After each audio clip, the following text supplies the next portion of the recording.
Senator Ping Lacson is raising the possibility of disruptions ahead of the upcoming special session, but assures the public the Senate majority is ready with contingency measures. Tingnan mo nagkakalat sila ngayon ng chismis na pagdating ng special session, may disruptions daw na mangyayari. Sino ba nagdi-disrupt?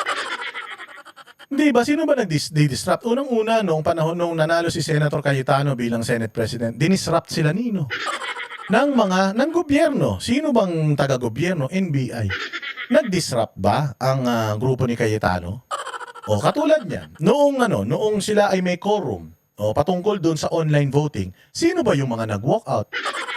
O sino nag-disrupt noong quorum na yun? Hindi ba yung nag-walk out na 11? Nag-walk out kayo, therefore, dinisrupt ninyo yung function ng Senado of a quorum. Tapos sinasabi nito ni Lacson, which is part ng disruption committee, na magkakaroon daw ng disruptions. O sino na naman ang sinasabi niya magdi-disrupt? Yung mga Senate President Cayetano Black? Wala namang ibang ginawa yung Cayetano Black kundi magtrabaho. Nung una pa lang, inasikaso na kagad yung impeachment ninyo. Sinet na kagad kung kailan ang pre-trial hearing, tas kung kailan ang hearing, sinet na kagad. Sumumpa na kayo kagad. Hindi nga nakapagtrabaho ng maayos si Cayetano dahil dinisrupt ninyo yung sessions Nag-boycott sila ng ilang araw o tas biglang inagaw ninyo. Tapos yung mga naka-schedule na mga committee hearings, hindi nyo sinuportahan. So who's disrupting who? Hannah T. joins us live from the Senate. Hannah, what's the latest at ano ang reaksyon dito sa special session of Congress? The Senate majority says it is ready for possible dirty tricks by former Senate President Alan Peter Cayetano, according to Senator Ping Lacson. In an interview last weekend, Alam mo, naniniwala talaga ako na kung sino ang nag-aakusa, yun ang totoong abnormal. Bakit na naman natin nasabi? Disruptions coming from Alan Peter Cayetano. For how many weeks na Senate President si Alan Peter Cayetano? Anong ginagawa niya? Nagsasalita lang naman siya sa kanyang Facebook Live. Yung ginawa lang naman nila, actually silang lahat, yung pagbo-boycott dahil nga sa pambabastos ng gobyerno authority sa Senate halls, arresting a sitting senator inside the halls of the Senate, which is pambabastos yun sa Senado. Oo, pinakita lang naman nila that the government should stop doing that, and hindi sila sinamahan nitong mga Gatchalian Black. At saka sino ba ang lumalabag sa batas? According sa Constitution, di man tayo eksperto, pero ang sinabi doon, all of its members, 24 po yan, 12 sila, tapos nag-assign sila ng acting Senate. Mahilig talaga tong gobyerno ni Bongbong Marcos sa acting. Alam ba ninyo na si Dave Gomez ay acting PCO secretary? Acting. Na itong si Laurel ay acting Department of Agriculture Secretary. Na itong si ganito ay acting, lahat puro acting. Si DPWH Secretary Vince Dizon is also an acting DPWH Secretary yan. So ang daming mga acting. Pati yung sa DOH, acting din yan. Puros acting. Ibig sabihin, binabypass nila yung sistema at proseso ng gobyerno. Ano ba ang proseso? Kailangan niya mga key positions, secretariats dyan sa gabinete ni Bongbong Marcos dumaan sa Committee on Appointment. Kailangan ma-convince nila ang Committee on Appointment na ilagay na maging legitimate yung kanilang position, yung kanilang pagiging secretary, kasi nga delikado yun. Delikado na kapag ang may control, presidente lang, lagay lang siya ng lagay ng tao, tapos yung mga tao na ilalagay niya, magnanakaw lang para sa kanya. Kawawa ang bayang Pilipinas. Kaya for check and balance, ginagawa ng House and ng Senate, ini-scrutinize yung credentials na itong mga taong ito. Kung karapat-dapat ba sila sa posisyon. Lahat ng ito ay hindi dumaan, lahat ng mga taong yan ay hindi dumaan dun sa proseso na kailangan mong i-defend yung sarili mo sa Committee on Appointments. Kaya nga si Marcoleta at si Tulfo magkaaway. Kasi si Erwin Tulfo, isa sa mga kumwestiyon sa legitimacy ng citizenship ni Erwin Tulfo. Si Marcoleta pala, kinwestiyon niya yung citizenship ni Erwin Tulfo. Kaya hindi siya na-confirm as DSWD Secretary. Oh. So, yun. Oh, ngayon, nawala na yung harang na yun dahil lahat ng nilagay ni Bongbong dyan puro acting. Pati Senate President acting. So talagang tinatarantado nila ang batas. Ginagago nila ang batas para lang sa kapritsyo nila. Kasi kung talagang kung ako talaga, halimbawa ako si Bongbong at ako'y naniniwala ako sa kakayahan ng tao na ito na magagampanan niya yung kanyang tungkulin dito sa departamento na ito in line doon sa aking mga visions para sa Pilipinas, hindi sila matatakot na humarap yan sa Congress at sa Senate. Kung alam niya na competent yung tao na ilalagay niya dyan, paano mo malalaman kung competent yung tao dyan? Eh, ikaw mismo hindi ka competent na presidente. Ikaw mismo wala kang kapasidad na presidente. Ikaw mismo bobo ka na presidente. Paano ka maglalagay ng isang tao kung namatalino kung bobo ka? Siyempre kung bobo ka, lahat ng kaibigan mo bobo. O tinan mo, tuwan-tuwa siya kay Claire Castro kasi bobo eh. Katulad niya, tuwan-tuwa siya kay Larry Gadon kasi rin bobo katulad niya. So sinong i-hire niyan diyan sa mga committee na yan? Alam nila na puro bobo din yung ilalagay diyan. O kaya ngayon, hindi sila dumadaan dun sa proseso na kailangan humarap sila sa Committee on Appointments ng Congress at ng Senate. Ganon ang ginagawa nila, pati itong senador na ito, na si Gatchalian. O acting Senate pro tempore siya. Acting, hindi siya Senate pro tempore talaga at hindi siya Senate President. Nagpapanggap lang siya. O paano ginawa nila? O diba, tinarantado nila. O yung 24, ginawa nilang ang majority 12. Lacson claimed that acting Senate President Win Gatchalian and his new majority bloc has already discussed contingency measures in case Cayetano attempts to disrupt the proceedings, though he refused to disclose specific details. The senator warned his colleagues not to underestimate Cayetano, saying he's capable of creating a scene to hold on to power despite what Lacson called the political... Sinasabi na nga ni Cayetano sa inyo na bumuo kayo ng 13 sa inyo na. Basta sumunod lang tayo sa batas. Kasi kung si Gatchalian, ibinoto ng 13, no hard feelings, bababa ako. Yun namang proseso eh, demokrasya tayo. Eh kaya lang di kayo nakakuha ng 13.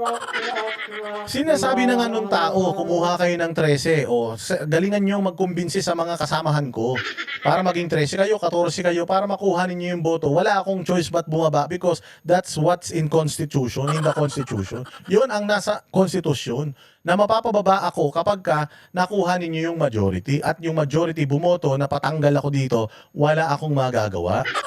Sinasabi na nga yun pa rin ang sinasabi nito ni Lacson. Anak ng tinapay, yes, Alan Peter Cayetano is more than capable of doing anything. Pero etong mang-agaw ng posisyon, hindi niya yan gagawin. Kasi nung siya ay nasa Congress at siya ang Speaker of the House at nagkaroon ng problema dyan sa Congress, he's ready to step down dahil ang usapan dyan, yung parang sila, co-term. Maghahati sila sa termino ni Alan Lord Velasco. Nagstay man lang siya dyan dahil yun ang inutos ni Pangulong Duterte noon. Pero ready naman siya at ibinigay naman niya ng maayos yung speakership kay Alan Lord Velasco noong mga panahon na yun, di ba? Hindi naman kapit ko sa kapangyarihan niyan katulad ninyo. Binoto na kayo para matanggal dyan. Pucha, first thing na ginawa ninyo, ginulo ninyo Senado. Tapos ngayon, sasabihin nyo si Alan Peter Cayetano ay capable to disrupt. Paano nyo madi-disrupt yung inyong special session kung according sa inyo, nasa inyong majority? O unless kinikilala nyo pa rin talaga si Alan Peter Cayetano bilang Senate President ninyo at kinikilala ninyo ang Konstitusyon ng Pilipinas, binabali nyo nga lang. O doon, matatakot kayo kay Cayetano sa kanyang constitutionally, sa kanyang kumbaga posisyon na inilagay ng konstitusyon dyan or umaayon sa konstitusyon, natatakot kayo ron kasi lumabag kayo sa konstitusyon. Political reality that Gatchalian is already recognized as the Senate's leader. When asked about the possibility of Cayetano trying to take over the podium or interrupt the session, Lacson said the former Senate President may be capable of doing so. It was on June 3. Definitely. Ia-assert ni Cayetano yung kanyang position because the Constitution put him there. Yung demokrasya, nilagay siya dyan as Senate President. Hindi siya papayag. Kayo na mismo may sabi. Si Erwin Tulfo na may sabi that Cayetano is still the Senate President. If he's still the Senate President, siya magpe-preside. Siya pa rin dapat mag-preside. Hindi pwedeng si Gatchalian because he's just an acting Senate pro tempore. Hindi man siya acting Senate President eh. So, si Cayetano pa rin. Pag tumayo si Cayetano dyan at binalahurat, tinarantado ninyo, lumabag kayo sa batas. That a quorum of 12 senators was declared, which led to the election of Gatchalian as acting Senate chief and the declaration of the position of Senate President as vacant, removing Cayetano from the post. Lacson also argued that even some of Cayetano's allies have grown quiet in recent days, which he said may be a sign that they have accepted the leadership change in the chamber. He urged Cayetano to participate in the special session and debate issues on the Senate floor instead of through Facebook live streams. The special session is expected to tackle pending legislative measures and commission on appointments matters that were delayed following the boycott of regular Senate sessions earlier this month. Lacson, for his part, said he hopes this special session will finally put to rest the continuing leadership dispute inside the Senate. Meanwhile, Mike Cayetano has yet to respond and react to the recent announcement of the palace on the special session of Congress. Mai? Hana, ano ang latest doon sa balitang they have enough numbers na may 13? Meron na. Kuha na nila yung numero na yan kasi may isang babaliktad. In-expect na rin naman yan. Dahil nga dun sa mga kaso na ikinakaso katulad niyan kay Senator Villanueva, alam naman natin na siya na yung susunod. So, talagang alam natin at ina-expect na rin natin na babaliktad siya. Ang tanong, tawag kayo ng tawag ng bakla kay Senator Jinggoy Estrada na kesyo bading, kesyo ganito, mahilig sa lalaki, kesyo ganyan. Pero mas matapang niyang hinarap yung kanyang mas matapang niyang tinayuan yung kanyang posisyon. Bakla kayo ng bakla sa kanya, ang tapang-tapang niya na alam niyang political lang itong ginagawa sa kanya. Hinarap niya yung yung kinakaharap na pagkakakulong. Si Bong Revilla, ganun din. Siya pa mismo ang sumuko. Sinasabi nyo, madumi itong mga tao na ito. Kung madumi itong mga tao na ito, tumakas na ito. Iba naman yung pagtakas ni Bato de la Rosa. Kasi ang pagtakas naman ni Bato de la Rosa, umiiwas siya sa pagpapadala sa kanya sa ICC. Wala namang kaso si Bato de la Rosa na corruption. Pero kung ikaw corrupt ka, ang unang-una mong gagawin, tatakas ka. Katulad ng ginawa ni Bunuan noon. Katulad ng ginawa ni Saldico at gustong mangyari nito ni Romualdez. Tatakas yan.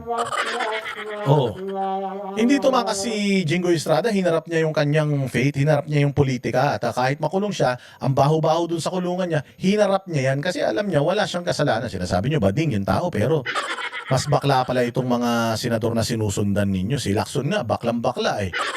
Tinakasan niya yung kanyang pananagutan doon sa krimen ng pagpatay doon sa Dacer Corbito case, remember? So itong si Villanueva, kung lilipat ka, sira ka na. Mantakin mo. Inakusahan ka na nagnakaw ka. Kung ikaw, naniniwala ka na hindi ka nagnakaw, hindi ka matatakot makulong. Pinasok mo politika eh. Kung pinasok mo politika, at alam mo, yung galawan sa politika, nangyari naman yan noong mga nakaraan. Nangyari na kay Bong Revilla, kay Jinggoy, nangyari na kay Dilima, nangyari na kay... Yung kay Dilima, hindi man politika yun. Kasi talagang ako, naniniwala ako na ginawa niya yung mga kaso na yun. Anyway, sila Enrile, hindi ba? Na alam natin na pinulitika lang. Di sana hindi ka matatakot kung talagang para ka sa bayan. Kung matatakot ka, lilipat ka doon para lang hindi ka ma-pressure na makasuhan, ibig sabihin, posibleng kawatan ka. Posibleng magnanakaw ka din. Kasi ayaw mong sagutin, ayaw mong harapin yung mga ikakaso sa'yo. Kasi pag umiwas ka sa mga ikinakaso sa'yo, ibig sabihin, takot ka na baka mapatunayan na talagang nagnakaw ka. So naniniwala tayo na itong si Gatchalian pwedeng walay na yan. Ito yung sinasabi yung isa pa bago natin puntahan yung speech ni Gatchalian. Puntahan natin tong sinabi ni Ping Lacson na mahihirapan silang makakuha ng 16. Ito pasok. Nagpahayag ng pangamba si Senator Panfilo Ping Lacson hinggil sa bilang ng mga senador na iniimbestigahan ng Office of the Ombudsman. Ayon kay Senator Lacson, kung sakaling hypothetical na hindi bumaba sa 9 na senador ang mapasailalim sa preventive suspension dahil sa pagkakasangkot sa flood control projects scandal, maaring hindi na sumapat ang bilang nila upang makabuo ng hindi bababa sa 16 na boto para sa conviction sa impeachment trial ni Vice President Sara Duterte. So yun ang masaklat. Hindi sila makakakuha ng 16 kapag ka natuloy yung suspension. Di umano. Kasi nga, yung suspension naman is not or is not an expulsion eh. O hindi ba? O kasi may mga kaso ka pa lang, hindi ka pa naman disqualified dahil hindi ka pa naman napapatunayan na talagang gumawa ka ng kasalanan. So technically, ang numero nyo, 24 pa rin. Kung 24 kayo, ang 2/3 yan, 16 pa din. At kung 16 ang 2/3, hirap na hirap nga kayo maka-13, so 16 pa kaya. And again hindi tayo sure na itong 12 na bilang nila ngayon, boboto in favor ng impeachment. Kaya nga itong Malacanang gumagawa ng kung ano-anong mga paraan para talagang itong si Inday Sara ay hindi makaupo or si Inday Sara ay hindi ma-acquit bilang Senate bilang ma-impeach, ma-acquit bilang plunderer sa Senado. Kaya kung ano-anong ginagawa nila. Kung ano-anong mga revisions ang gusto nilang gawin. Kung binabali nila mga bossing, yung 24 or all of its members, binabali nila yun, binabawas-bawasan nila yung numero, magugulat na lang kayo. Magugulat na lang kayo, may Prime Minister na tayong Marcos o Romualdez sa bayang Pilipinas at magtutuloy-tuloy ang pamamayani ng mga Marcos Kawatan at ng mga Romualdez dito sa bayang Pilipinas. Sigurado ako, lulubog tayo lahat, yayaman sila tulpo niyan. So sinasabi dito ni Ping Lacson, hindi nila kayang makuha yung 16 to convict. Kaya ngayon, aligaga itong Congress. Kasi baka naman yung mga ipinangako sa kanila, kung may ipinangako man, baka makukuha lang yun kapag si Inday Sara ay either hindi manalo sa 2028 or ma-disqualify for 2028. Hindi nila makukubra yung mga ipinangako sa kanila kung hindi ma-impeach totally si Inday Sara dyan sa Senado. Patay na. Paano makakabayad si Luis Toro ng utang niya? Walang Diyo. Dahil dito, nagmungkahi si Senator Lacson ng paghingi ng permiso sa Sandigang Bayan upang payagang dumalo at bumoto sa trial ang nakadetining senador sa ilalim ng... Hindi pwedeng pigilan ng Sandigan Bayan yun, Ping Lacson. I-assert mo kung talagang gusto mo na itong mga senador na ito ay umattend sa Senado. Kaya po silang isubbina ng Senate sa Senate Sergeant at Arms. Kahit na po sila ay detainee, kaya po sila na kaya nyo po silang isubbina, makapangyarihan po yun dahil halal ng taong bayan yan eh. Hindi pwedeng pigilan ng ombudsman or ng Sandigan Bayan yung function mo bilang isang senador. If you remember, si si Leila de Lima, nung senador siya at nakakulong siya, nakakapagpasa pa rin naman siya ng batas. Ibig sabihin, senador pa din siya. Tapos, ginawan na nga lang ng paraan kung hindi siya pwedeng pumunta sa Senado sa tuwing may mga kailangan siyang bumoto, pwede siyang bumoto online or pwede bumoto remotely. Kaya nga inaano yun, yung ginagawa nyo ng batas yun. At yung batas na yun, kung halimbawa matuloy yun, yung sinasabi ni Marcoleta na online voting or remotely voting sa mga wala sa Senate premises during a deliberation or a voting. Pag ginawa nyong batas yun, wala magagawa ang Sandigan Bayan para baliin yun. Hindi pwedeng pigilan ng Sandigan Bayan ng isang senador na maging senador. Mangyayari lang yun kapag ang isang senador ay na-convict na ng Sandigan Bayan bilang isang tao na ginawa niya yung mga kasalanan niya na yun. Hindi mo na kailangan humingi pa ng tulong sa Sandigan Bayan, Ping Lacson, kunyari ka pa eh. Pagbabantay ng Bureau of Jail Management and Penology o BJMP, kung saan ayon kay Senator Lacson, maaring magiging senator judge by day o nakasuot ng robe sa umaga at detainee by night o balik uniformeng PDL sa gabi. Bukod dito, isa pang simpleng opsyon ayon kay Senator Lacson ay ang pagpapatigil muna o pagpapaliban ng impeachment trial. Yun, ang patay tayo dyan. So gusto ni Lacson either umattend si Jinggoy kahit na siya ay makulong ulit sa gabi or i-delay yung impeachment ni BP Sara. Parang si Lacson parang bumabaliktad na. Parang unti-unti si Lacson bumabaliktad na. Pag dinelay mo yung impeachment ni BP Sara, mawawala na lalo ng gana tao niyan. Mawawala na lalo ng interes tao niyan kasi malapit nang mag-2027. Pagdating ng 2027, wala na may gusto ng impeachment na yan kasi lahat gusto na magpalakas sa pinakamalakas na kandidato para sa presidential election sa 2028. Alam naman natin na if the election will be held tomorrow, si Inday Sara will win via via landslide bilang presidente ng Pilipinas. Lalong-lalo na kaya kung hindi pa may impeach si Inday Sara before 2027. Yari kayo dyan. But anyways, sabi ko naman sa inyo, itong si Lacson, kilala yan bilang isang balimbing. Si Soto, kilala din yan bilang isang balimbing. So siguro nakikita nila na hindi na sila kukubra. Nakikita nila siguro na yung administrasyon parang nagbabalot-balot na. Siguro nakikita nila na parang medyo talagang lame duck na itong presidente na ito at wala na itong kakwenta-kwenta. Kaya siguro unti-unti parang naghihint na sila na hindi nila makukuha yung 16 na votes, hindi nila ano na lang yung impeachment, i-push na lang. Hanggang sa matapos ang 90-day preventive suspension ng akusadong senador. Oh, di ba? Ma-juicy Yan ang panatero, walang inuurungan. Pag tama palakpakan, pag mali ay